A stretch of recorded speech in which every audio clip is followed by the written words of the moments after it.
ગુજરાતમાં ફરી એકવાર પેપર લીકની ઘટના ઘટી છે.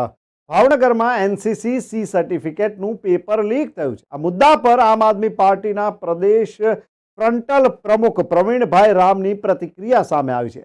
અમદાવાદમાં ભુલાભાઈ પાર્ક પાસે દબાણ વિભાગની દાદાગીરી સામે આવી હોય તેવું દેખાવામાં આવ્યું છે ને નાના ઠેલાવાળાઓને હેરાન પરેશાન કરવામાં આવી રહ્યા છે. જ્યારે બીજી બાજુ સર્વિસ રોડ ઉપર શાક માર્કેટ ભરાય છે તો નિયમ કાયદો બધા માટે સરખો હોવો જોઈએ. સર્વિસ રોડ એ જાહેર જનતાની પ્રોપર્ટી છે, છતાં પણ ત્યાં દબાણની કોઈ કામગીરી કરવામાં આવતી નથી.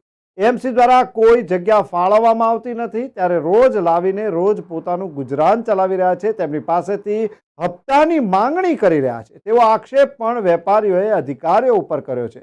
ત્યારે શું છે સમગ્ર મુદ્દો, આવો જોઈએ આ ખાસ અહેવાલમાં.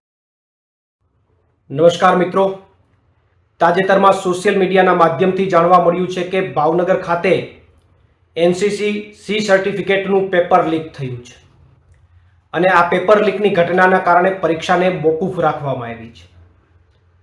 ગુજરાતની આ ભાજપ સરકારમાં વારંવાર જે પેપરો લીક થઈ રહ્યા છે એ ઘટનાને જોતા એવું લાગે છે કે આ ભાજપની સરકારને પેપર લીકનું વ્યસન થઈ ગયું હોય એવું લાગે છે.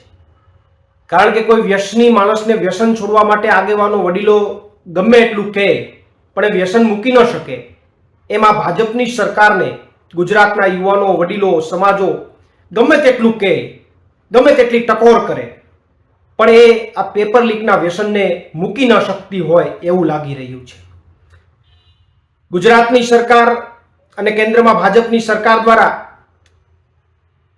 નવા નવા કાયદાઓ પેપર લીકની બાબતને લઈને બનાવવામાં આવ્યા કે હવે કોઈ પેપર લીક કરશે તો 10 વર્ષ જેલની સજા અને 1 કરોડનો દંડ.